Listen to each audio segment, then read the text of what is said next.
began with nothing. Just a calm night. A dimly lit living room and the soft glow of an old black and white film flickering across the screen. Never intended for anything to unfold. Never even allowed myself to picture it. When his fingers brushed against mine, something inside me fractured. And once it cracked, nothing could return to what had been. My name is Dana. I'm 47. I've shared over 20 years of marriage with Paul.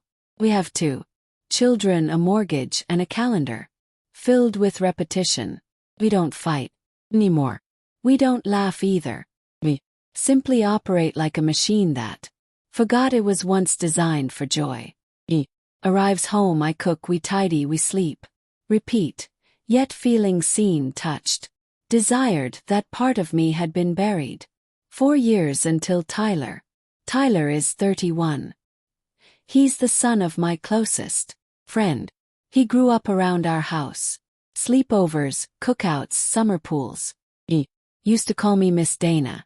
Can still picture his graduation hug lingering longer than expected. I dismissed it at time. But somewhere between college and adulthood he changed. Older, broader, quieter. He still carried a gentleness, but his presence grew different.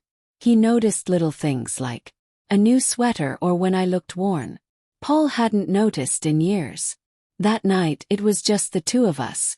Paul had taken his medication early and was asleep upstairs. Tyler stayed after dinner to finish the film. He liked old classics, said they reminded him of simpler times. I sat on the couch beside him just as I had countless times before, but this time felt altered. Hung heavy. His knee brushed mine. Didn't move. Shadows from the television danced around us. I barely followed the movie. All my attention locked on the pressure of his leg pressing into mine. Then it happened. His hand slipped. First just faint. His fingers grazing my chin. My body stiffened. I didn't look at him, didn't speak. I stayed frozen. He didn't withdraw, and neither did I. It wasn't rushed. His smallest finger curled, resting lightly against my leg. Was his palm turned open, waiting. My fists tightened on the blanket. Stared straight ahead though the movie blurred into background noise. Then his voice came low, almost inaudible. You okay? He asked. Nodded. That was all it took. His hand settled firmer on my thigh. Not demanding, not forceful, just steady. Skin burned under his touch. My lips parted, but words refused to form. And his thumb traced one slow line along my My breath caught. My knees pressed together instinctively. Till I didn't stop him. His hand climbed higher. I shifted slightly, my knees opening. I despised how natural it felt. I told myself for so long I no longer needed closeness that Paul and I had matured into silence. But Tyler showed me silence wasn't peace, it was hollow. And I was starving. We didn't kiss right away. We didn't even look at one another. He watched the screen. I watched him. His fingers slid beneath the hem of my shorts, slow, measured, deliberate. I couldn't breathe. He leaned in, not for a kiss but to murmur, "I'll stop if you want." Stayed quiet because I didn't want him. He touched me as if I mattered, as if he'd been waiting. And this was the moment. When I finally turned, I kissed. Soft, trembling, undeniable. His lips felt like breaking the surface after being held underwater too long. I didn't recognize myself. I wasn't a wife or a mother then. I was simply a woman aching to be wanted. We sank into each other as the television flickered.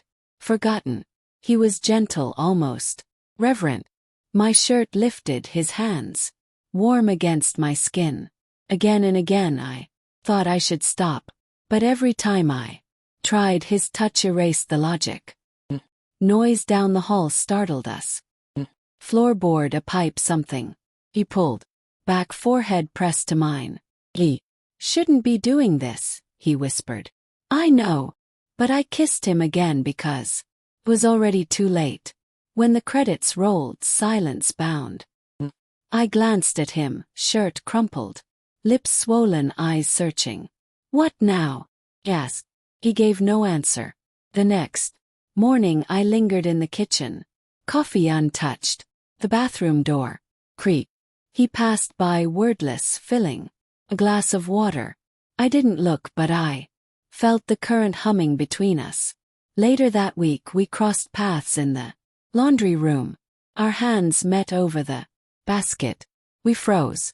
I can't stop thinking about it, he admitted. Me neither, I replied. But we both knew it couldn't continue. Only the truth was that night hadn't cured the hunger, it had awakened. I found myself avoiding the living room, locking doors.